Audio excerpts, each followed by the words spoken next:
ಬಿಸಿ ಗಂಗಾಲ ಶಿಕ್ಷಣ ವಿದ್ಯಾಲಯ ಮತ್ತು ಸೈಬರ್ ಅಪರಾಧ ಜಾಗೃತಿ ತಂಡ ಹಾಗೂ ಜಿಲ್ಲಾ ಪೊಲೀಸ್ ವತಿಯಿಂದ ಬೆಳಗಾವಿ ಜಿಲ್ಲೆಯ ಚಿಕ್ಕೋಡಿಯಲ್ಲಿಂದು ಸೈಬರ್ ಅಪರಾಧಗಳ ಕುರಿತ ಜಾಗೃತಿ ಕಾರ್ಯಕ್ರಮ ಹಮ್ಮಿಕೊಳ್ಳಲಾಗಿತ್ತು.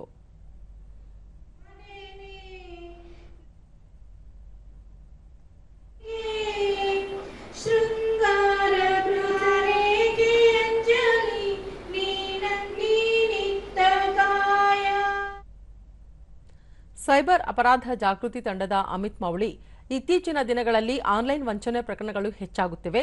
ಇದರ ಬಗ್ಗೆ ಅರಿವು ಮೂಡಿಸುವ ಉದ್ದೇಶದಿಂದ ಸೈಬರ್ ಅಪರಾಧ ಜಾಗೃತಿ ತಂಡ ರಚಿಸಿಕೊಂಡು ಆ ಮೂಲಕ ಚಿಕ್ಕೋಡಿಯ ಶಾಲಾ ಕಾಲೇಜುಗಳಲ್ಲಿ ಅರಿವು ಮೂಡಿಸಲಾಗಿದ್ದು, ಇದೀಗ ಬೆಳಗಾವಿ ಜಿಲ್ಲೆ ಮತ್ತು ಸುತ್ತಮುತ್ತಲ 7-8 ಜಿಲ್ಲೆಗಳಲ್ಲಿ ಸೈಬರ್ ಅಪರಾಧ ಕುರಿತು ಜಾಗೃತಿ ಮೂಡಿಸುವ ಕೆಲಸ ನಡೆಯುತ್ತಿದೆ ಎಂದರು.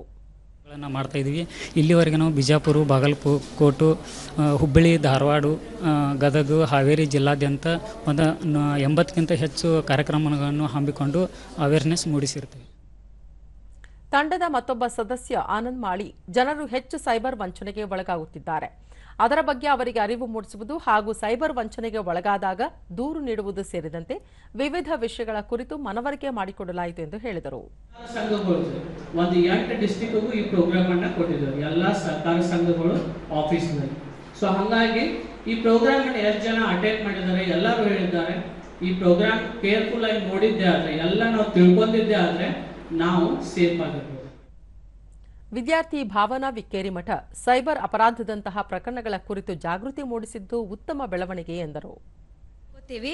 ಬಟ್ ಇಷ್ಟೊಂದು ಸೆಟ್ಟಿಂಗ್ಸ್ ನಮ್ಮ ಫೋನ್ದಾಗ ನಾವು ಆನ್ ಮಾಡ್ಕೊಂಡ್ರೆ ಎಷ್ಟೋ ಒಂದು ಅಪರಾಧಗಳಿಂದ ನಾವು ಎಷ್ಟೋ ಒಂದು ಸೈಬರ್ ಕ್ರೈಮಿಂದ ನಾವು ದೂರ ಉಳಿಬೋದು. ಸೊ ಎಲ್ಲರೂ ಇನ್ಫಾರ್ಮೇಶನ್ ತಗೊಂಡು ನಾವು ನೆಕ್ಸ್ಟ್ ಇನ್ನೊಂದು ಸ್ವಲ್ಪ ಬಹಳಷ್ಟು ಜನಕ್ಕೆ ಎಜುಕೇಟ್ ಮಾಡೋಣ ಅಂತ ಹೇಳಕ್ಕೆ ಇಷ್ಟಪಡ್ತೀನಿ. Thank you. ಮತ್ತೋರ್ವ ವಿದ್ಯಾರ್ಥಿ ವಿನಾಯಕ ಖೋತ, ಸೈಬರ್ ಅಪರಾಧಗಳು ಯಾವೆಲ್ಲ ರೀತಿಯಲ್ಲಿ ಇವೆ ಎನ್ನುವ ಕುರಿತು ಈ ಬಗ್ಗೆ ಮತ್ತಷ್ಟು ಎಚ್ಚರಿಕೆ ವಹಿಸಲು ಸಹಕಾರಿಯಾಗಿದೆ ಎಂದು ಹೇಳಿದರು. ನೀಡಿದ ಸೈಬರ್ ಟೀಮ್ ಅವರಿಗೆ ಧನ್ಯವಾದ ಹೇಳ್ತೇನೆ. ಈ ರೀತಿ ಯಾವುದೇ ಸೈಬರ್ ಆಗ್ತೇವೆ ಅಂತ ಗುರುತಿಲ್ಲ. ನಾವು ಮೊಬೈಲ್ ಅಷ್ಟೇ ಯೂಸ್ ಮಾಡ್ತೇವೆ. ಈಗಿನ ಡಿಜಿಟಲ್ ಆಗ್ತಿದೆ ಅಂತ ನಾವು ಅನ್ಸ್ಕೋತೇವ್ರಿ. ಆದ್ರೆ ಅದರಿಂದ ದುರುಪಯೋಗ ಯಾವ ರೀತಿ ಇದಾವೆ ಅದು ತಿಳಿಸಿಕೊಟ್ಟದ ಎಲ್ಲ ಟೀಮ್ಗೆ ಧನ್ಯವಾದಗಳು. ಬಿಎಡ್ ಕಾಲೇಜಿನ ಪ್ರಾಚಾರ್ಯ ಡಾಕ್ಟರ್ ಸುರೇಶ್ ಯಕ್ಕಲಿ, ಸೈಬರ್ ಅಪರಾಧ ತಂಡ ಮತ್ತು ಪೊಲೀಸರ ಸಹಕಾರದಲ್ಲಿ ಸೈಬರ್ ಅಪರಾಧ ಕುರಿತು ಅರಿವು ಮೂಡಿಸಲಾಗಿದ್ದು, ಇದರಿಂದ ವಿದ್ಯಾರ್ಥಿಗಳು ಮತ್ತು ಜನಸಾಮಾನ್ಯರಿಗೆ ಅನುಕೂಲವಾಗಲಿದೆ ಎಂದು ತಿಳಿಸಿದರು. ಕೇಳಿ ಆಶ್ಚರ್ಯ ಅನಿಸ್ತು, ಎಷ್ಟು ರೀತಿ ಕ್ರೈಮ್ ಅದಾವಲ್ಲ, ಇದು ತುಂಬ ಅಪಾಯಕಾರಿಯೂ ಹೌದು. ಇಷ್ಟೆಲ್ಲ ಸಂಗತಿಗಳನ್ನು ನಮ್ಮೆಲ್ಲ ವಿದ್ಯಾರ್ಥಿಗಳಿಗೆ ಮತ್ತು ಸಿಬ್ಬಂದಿಗೆ ನಮ್ಮೆಲ್ಲರಿಗೂ ಮಾಹಿತಿ ನೀಡಿದಂತಹ ಪೊಲೀಸ್ ಇಲಾಖೆ ಮತ್ತು ಸೈಬರ್ ಕ್ರೈಮ್ ಟೀಮ್ಗೆ ನಮ್ಮ ಅನಂತ ಧನ್ಯವಾದಗಳು.